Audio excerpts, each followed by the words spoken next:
Audio Jungle.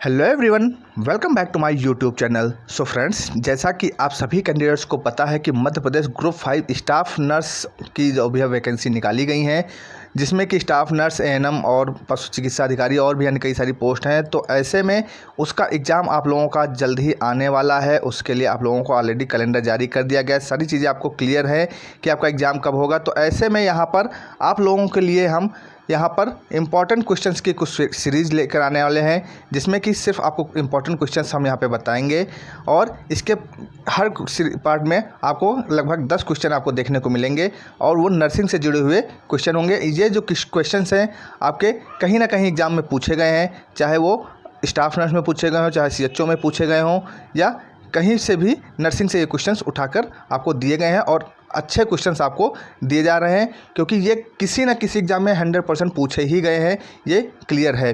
तो ये जो है क्वेश्चंस रहेंगे आपके स्टाफ नर्स और सीएचओ के जो भी कैंडिडेट्स हैं उनके लिए बहुत ही इंपॉर्टेंट रहने वाले हैं।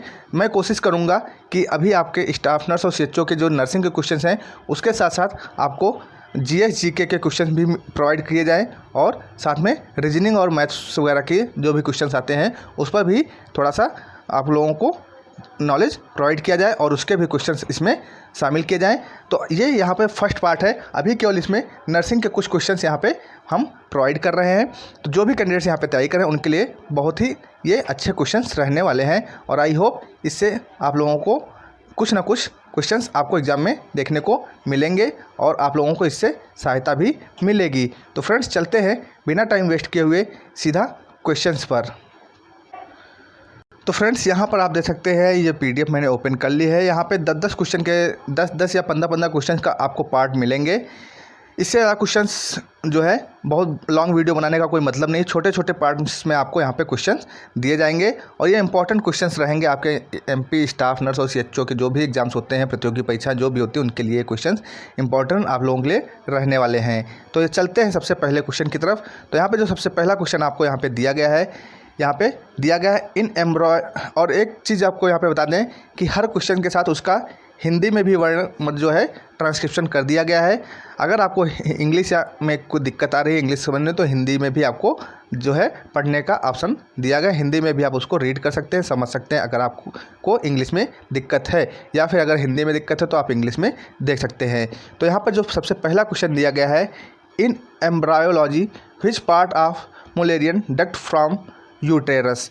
तो यहाँ पर इसका हिंदी वर्णन भी दिया गया है कि भ्रूण विज्ञान में मुलेरियन वाहिनी का कौन सा भाग गर्भाशय बनाता है। तो यहाँ पर इसके 4 ऑप्शंस आपको प्रोवाइड किए गए हैं। इसमें से सही आंसर आपको सेलेक्ट करना है कि आपको सही आंसर इसका कौन सा है। तो इसमें जो आप देख सकते हैं, इसमें 4 ऑप्शन मैंने प्रोवाइड किए आप लोगों को। सबसे पहला यहाँ पर जो ऑप्शन दिया गया है वो है the third part which is vertical and joints it's counter part in the mid line. तीसरा भाग जो लंबवत है और मध्य रेखा में अपने समकक्ष से जुड़ता है। सेकंड ऑप्शन आपका जो दिया गया है मेसोनेफ्रिक डक्ट, यानी कि मेसोनेफ्रिक वाहिनी जो है वो। या फिर थर्ड ऑप्शन जो दिया गया है the second part which lies horizontally and crosses the ipsilateral Wolffian duct anteriorly. दूसरा भाग जो क्षैतिज रूप से स्थित है और इप्सिलेटरल वोल्फिन डक्ट को पूर्व काल में पार करता है। या फिर थर्ड ऑप्शन जो फोर्थ ऑप्शन दिया गया the first part which is vertical, पहला भाग जो लंबवत है। तो यहाँ पे आपको 4 ऑप्शंस हर क्वेश्चन में देखने को मिलेंगे। तो इसका फ्रेंड्स सही आंसर अगर हम आपको यहीं पे बता दें या फिर सबसे लास्ट में बताएं, तो मैं यहाँ एक काम करता हूँ कि सबसे पहले ही आपको यहाँ पे आंसर बताते साथ में चलता हूँ। तो इसका जो ऑप्शन होगा, जो सही ऑप्शन है वो आपका रहेगा फर्स्ट वाला, जिसमें कि दिया गया है the third part which is vertical and joins it's counter part in the mid line. यानी कि तीसरा भाग जो लंबवत है और मध्य रेखा से अपने समकक्ष से जुड़ता है, वो जो है मुलेरियन वाहिनी का वही भाग है जो गर्भाशय बनाता है। तो ये इसका फर्स्ट आंसर आपका सही है। चलते हैं सेकंड क्वेश्चन की तरफ। यहाँ पे जो सेकंड नंबर का क्वेश्चन यहाँ पे दिया गया है, आप देख सकते हैं, दिया गया है which of the following is the presenting part of brow presentation. निम्नलिखित में से कौन सा ब्रो प्रेजेंटेशन का प्रेजेंटिंग पार्ट है। तो यहाँ पर जो क्वेश्चन है आपका सेकंड नंबर, इसके 4 ऑप्शन यहाँ पर आपको देखने को मिलेंगे। पहला ऑप्शन है आपका frontal and the orbital ridges, interior frontal and the orbital ridges, और रिड्स उसके बाद है interior frontal and the chin, और फोर्थ ऑप्शन है आपका posterior frontal and the chin. तो ये 4 ऑप्शंस आपके यहाँ पे दिए गए हैं। इसकी हिंदी में भी आपके जो है कन्वर्ट कर दिया गया, हिंदी में भी आपको बता दिया गया कि इसका मतलब क्या है, हिंदी में लैंग्वेज में भी यहाँ पर दिया गया है। इसका तो फ्रेंड्स जो यहाँ पे पूछा गया है निम्नलिखित में से कौन सा ब्रो प्रेजेंटेशन का प्रेजेंटिंग पार्ट है, तो इसका जो सही आंसर आपका रहेगा वो यहाँ पर आपका रहेगा option B, anterior frontal and the orbital ridges, यानी कि पूर्व काल फ्रंटनल और कच्छी लकीरें, ये इसका सही आंसर आपका रहने वाला है। तो ये हो गया क्वेश्चन नंबर 2। क्वेश्चन नंबर 3 जो रहेगा आपका, यहाँ पर आप देख सकते हैं, what is the cervical dilation in the transition phase of labour. Labour के ट्रांजिशन फेज में गर्भाशय ग्रीवा का फैलाव क्या है या कितना होता है। तो यहाँ पर इसके 4 ऑप्शंस आपको दिए गए हैं। ऑप्शन 1 1 सेंटीमीटर, ऑप्शन बी 3 से 7 सेंटीमीटर, ऑप्शन सी 0 से 3 सेंटीमीटर, या ऑप्शन डी 8 to 10 सेंटीमीटर। तो ये जो चारों ऑप्शन दिए गए इसमें से आपको सही आंसर आपको सेलेक्ट करना है। तो ये सही आंसर इसमें से जो रहेगा क्वेश्चन नंबर 3 का, वो ऑप्शन नंबर यहाँ पर जो दिया गया ऑप्शन डी आपका, यानी कि 8 से 10 सेंटीमीटर जो है इसका फैलाव होता है। गर्भाशय ग्रीवा का फैलाव जो होता है ट्रांजिशन फेज में लेबर के, वो होता है 8 से 10 सेंटीमीटर। तो सही आंसर आपका ऑप्शन डी 8 से 10 सेंटीमीटर रहेगा। अगला जो क्वेश्चन यहाँ पे है आपका, जो क्वेश्चन नंबर 4 है आपका, वो यहाँ पे दिया गया। क्वेश्चन नंबर 4 आप देख सकते हैं यहाँ पे, diminish intensity lower than 10 mmHg, the duration short and less than 20 to 30 seconds, and presence of good relaxation between contractions, although the interval between contractions is increased are the characteristics of। तो यहाँ पे जो question पूछा गया आपका पूछा गया है 10 mmHg से कम तीव्रता, 20 से 30 सेकंड से कम की अवधि और संकुचन के बीच अच्छी जो रिलैक्सेशन होती है, छूट होती है कि उसकी उपस्थिति, हालांकि संकुचन के बीच अंतराल में वृद्धि हुई है, इसकी विशेषताएं क्या होती हैं। तो यहाँ पे इसकी विशेषता पूछी गई हैं। तो यहाँ पे इसके जो 4 ऑप्शंस आपको दिए गए हैं वो आपको यहाँ पे देख सकते हैं। Option A hypertonic uterine activity, option B atonic uterine activity, option C hypotonic uterine activity, और option D normal uterine activity. तो ये 4 ऑप्शंस आपको दिए गए हैं। तो यहाँ पर जो सबसे पहला ऑप्शन दिया गया है हाइपोटोनिक यूटेराइन एक्टिविटी, हाइपोटोनिक गर्भाशय गतिविधि, एटोनिक गर्भाशय गतिविधि, या हाइपोटोनिक गर्भाशय गतिविधि, या सामान्य गर्भाशय गतिविधि, ये 4 ऑप्शंस आपको दिए गए। तो इसमें इसकी जो आपकी विशेषता पूछी गई 10 mmHg से कम तीव्रता और 20 से 30 सेकंड की कम अवधि में जो संकुचन के बीच अच्छी छूट की उपस्थिति होती है और संकुचन में जो वृद्धि होती है उसकी जो विशेषताएं हैं वो यहाँ पे पूछी गई हैं। तो ये क्वेश्चन नंबर 4 का जो सही आंसर आपका रहेगा इन चारों में वो क्या है, तो इसमें आपका जो सही आंसर दिया गया है वो आपका ऑप्शन सी है, हाइपोटोनिक यूटेराइन एक्टिविटी, यानी कि हाइपोटोनिक गर्भाशय गतिविधि, ये इसका सही आंसर रहने वाला है। क्वेश्चन नंबर 5 की तरफ चलते हैं। क्वेश्चन नंबर 5 आपका है, a broad curved area in which fallopian tubes connect to the uterus is called. एक विस्तृत घुमावदार क्षेत्र जिसमें फैलोपियन ट्यूब गर्भाशय से जुड़ती है क्या कहलाती है। तो यहाँ पर यह क्वेश्चन आपके सामने है। यहाँ पे जो क्वेश्चन दिए गए हैं ये किसी ना किसी एग्जाम में आपके पूछे गए, चाहे वो स्टाफ नर्स में पूछे गए, चाहे CHO में पूछे गए हों, उससे जुड़े हुए क्वेश्चन ही यहाँ पे रखे गए हैं। तो यहाँ पर आपका जो पहला ऑप्शन है सर्विक्स गर्भाशय ग्रीवा, ऑप्शन बी फंडस बुध्न, ऑप्शन सी कॉर्पस, और ऑप्शन डी स्टोमस। तो यहाँ पे 4 ऑप्शंस आपको दिए गए हैं। इसमें पूछा गया कि एक विस्तृत घुमावदार क्षेत्र जो होता है जो कि फैलोपियन ट्यूब गर्भाशय से जुड़ती है वो क्या कहलाती है। जिसमें फैलोपियन ट्यूब जो है गर्भाशय से जुड़ता है वो कहलाता क्या है, तो उसको क्या बोला जाता है। तो ये क्वेश्चन नंबर 5 का आपका जो सही आंसर है, आप इसमें आई होप कि आप लोगों ने अच्छे से पढ़ा होगा तो सभी लोग जानते भी होंगे, लेकिन यहाँ पर आपका जो सही आंसर है इसमें काफ़ी लोग जो है कंफ्यूज हो जाते हैं और गलत भी कराते हैं। तो इसका जो सही आंसर फ्रेंड्स रहेगा क्वेश्चन नंबर 5 का वो आपका फंड्स, यानी कि ऑप्शन बी आपका यहाँ पर सही है। क्वेश्चन नंबर 6 की तरफ चलते हैं। What are the 4 principle of community diagnosis, सामुदायिक निदान के 4 सिद्धांत क्या हैं।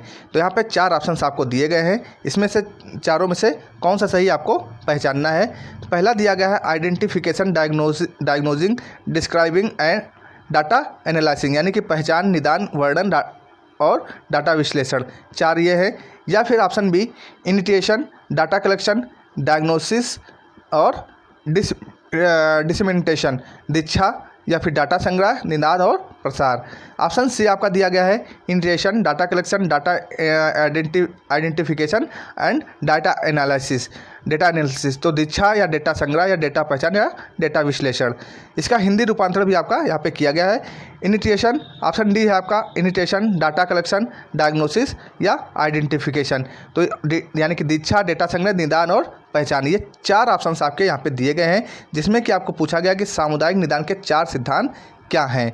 तो इन चारों में जो सबसे सटीक आंसर है आपका क्वेश्चन नंबर 6 का, वो है आपका option B initiation, data collection, diagnosis और डिसमिनेशन, जिसका हिंदी में यहाँ पे दिया गया है दीक्षा, यानी कि इनिटिएशन मतलब दीक्षा, डाटा कलेक्शन यानी कि डेटा संग्रह, फिर डायग्नोसिस निदान और डिसमिनेशन यानी कि प्रसार। ये इसका सही आंसर है, यानी कि ऑप्शन नंबर बी आपका सही है यहाँ पर। तो ये हो गया क्वेश्चन नंबर 6। क्वेश्चन नंबर 7 की तरफ चलते हैं। Which are the following is the causative organism of cholera, यहाँ पे यानी कि कैलोरा के बारे में पूछा गया है कि निम्नलिखित में से कौन हैजे का प्रेरक जीव है। कॉज किसकी वजह से जो है ये हैजा फैलता है। तो यहाँ पे 4 ऑप्शंस आपको दिए गए हैं। क्वेश्चन जो दिया गया, इसके 4 ऑप्शंस जो दिए गए उसमें सबसे नंबर 1 पे है vibrio cholerae, option B rhabdo virus, option C mycobacterium, option D arbo virus. तो यहाँ पर ये जनरल क्वेश्चंस है और ये क्वेश्चंस मोस्टली कैंडिडेट्स को रटा भी होगा। तो इसका जो सही आंसर है वो क्या रहेगा, वो आप हमें कमेंट बॉक्स में कमेंट करके आपको बताना है। ये चारों ऑप्शंस में देखते हैं इसमें कितने लोग गलत करते हैं और कितने लोग सही करते हैं। बहुत ही आसान सा क्वेश्चंस है, तो ये आपके लिए यहाँ पे मैंने छोड़ दिया है। हालांकि मैं चाहूँ तो आंसर यहाँ पे बता सकता हूँ, लेकिन अभी आपके लिए ये मैंने छोड़ दिया है। क्वेश्चन नंबर 8 पे चलते हैं। What is the full form of SQUEAC, a methodology in community assessment, सामुदायिक मूल्यांकन में एक पद्धति। SQUEAC का पूर्ण रूप क्या है। तो ये क्वेश्चन यहाँ पे पूछा जो गया है वो आपका यहाँ पे पूछा गया है SQUEAC का पूर्ण रूप आपसे पूछा गया है। इसके 4 ऑप्शन यहाँ पे दिए गए हैं, आप सभी लोग देख सकते हैं। Semi quantitative evaluation of accessibility and community health centres, option B semi quantitative evaluation of access and coverage, option C semi qualitative evaluation of assessment and caring, option D self quantitative education of advancement and community health policies. तो ये 4 options आपके यहाँ पे दिए गए हैं, जिसमें से पूछा गया कि SQUEAC का फुल फॉर्म आपसे पूछा गया है। तो क्वेश्चन नंबर 8 का जो यहाँ पर 4 ऑप्शन दिए गए हैं, इसमें से क्वेश्चन जो सही इसका फुल फॉर्म है वो क्या है ये पूछा गया। तो इसका जो सही आंसर है फ्रेंड्स वो रहेगा ऑप्शन बी आपका रहेगा यहाँ पे semi quantitative evaluation of access and coverages. ये जो है इसका फुल फॉर्म रहने वाला नहीं कि ऑप्शन बी आपका यहाँ पर राइट आंसर है। क्वेश्चन नंबर 9 की तरफ चलते हैं। Which are the following is hormonal IUD, यानी कि निम्न में से कौन सा एक हार्मोनल IUD है। तो यहाँ पर एक IUD पूछा गया जो कि हार्मोनल है। तो इसके 4 ऑप्शन यहाँ पे दिए गए हैं। तो यहाँ पे जो 4 ऑप्शन दिए गए, सबसे पहला है Nova T, option B Mirena, option C ParaGard, option D Multiload 250। ये 4 ऑप्शंस आपको दिए गए हैं। तो ये क्वेश्चन भी आपके लिए हम यहाँ पे छोड़ते हैं, आपको कमेंट बॉक्स में कमेंट करके बताना कि इसका सही आंसर आपका क्या रहने वाला है। तो ये क्वेश्चन नंबर 7 और क्वेश्चन नंबर 9 इसके पहले जो क्वेश्चन नंबर 7 पूछा गया था और क्वेश्चन नंबर 9, ये मैं आप लोगों के लिए कमेंट बॉक्स में कमेंट करके बताने की छोड़ रहा हूँ। इसके सही आंसर आप लोगों को बताने हैं। मैं आपको इसका सही आंसर कल, अगर आप देखते हैं कितने लोग इसका सही आंसर देते हैं, अगर नहीं सही आंसर देते हैं तो कल इसका सही आंसर आपको मिल जाएगा। अब चलते हैं क्वेश्चन नंबर 10 की तरफ। ये लास्ट क्वेश्चन यहाँ पर है, how long days the luteal phases last for a women in menstrual cycle, यानी कि मासिक धर्म चक्र में एक महिला के लिए ल्यूटियल चरण में कितने समय तक रहता है। तो यहाँ पर जो क्वेश्चन है ये, इसका 4 ऑप्शन आपको दिए गए हैं। Option A 10 days, option B 16 days, option C 12 days, option D 14 days. तो ये 4 ऑप्शन दिए गए हैं। तो इसका जो सही आंसर है वो आपको चेक बताना है, जिसमें कि पूछा गया है कि मासिक धर्म चक्र में एक महिला के लिए ल्यूटियल चरण कितने समय तक रहता है। जो ल्यूटियल चरण होता है वो कितने समय तक रहता है, ल्यूटियल फेज कितने समय तक रहता है, वो पूछा गया है। तो इसका जो सही आंसर रहेगा फ्रेंड्स, ऑप्शन डी आपका यहाँ पे सही आंसर है, यानी कि ऑप्शन डी 14 डेज यहाँ पर जो है आपका सही आंसर यहाँ पे रहने वाला है। तो फ्रेंड्स, ये पूरे 10 क्वेश्चन की सीरीज़ मैंने यहाँ पर आपके लिए लेके आई है। तो सबसे पहले ये 10 क्वेश्चन की सीरीज़ है। इसी तरह से मैं आपको, अगर आपको ये क्वेश्चन अच्छे लगे हैं और आगे आपको चाहिए तो और इन जो क्वेश्चन अभी पूछे हैं उसका आप भी जवाब दीजिए। और साथ में अगर ऐसे ही PDF और भी चाहिए, कुछ ऐसे ही क्वेश्चन और भी चाहिए, तो आप हमें कमेंट बॉक्स में कमेंट करके ज़रूर बताएँ, और जिससे हमारी भी एक इच्छा बनी रहे कि हाँ, हम आपको क्वेश्चंस अच्छे से अच्छे प्रोवाइड कर सकें। तो फ्रेंड्स, इस वीडियो में सिर्फ इतना ही। अगर ये वीडियो अच्छा लगा और ये क्वेश्चंस अगर आपको अच्छे लगे तो वीडियो को लाइक ज़रूर करें, शेयर ज़रूर करें, और चैनल पर नए हैं या फिर चैनल को सब्सक्राइब नहीं किया है तो चैनल को सब्सक्राइब ज़रूर कर लें और बेल के आइकन को प्रेस करना बिल्कुल भी ना भूलें। तो मिलते हैं नेक्स्ट वीडियो में नेक्स्ट अपडेट के साथ। तब तक के लिए जय हिंद, जय भारत।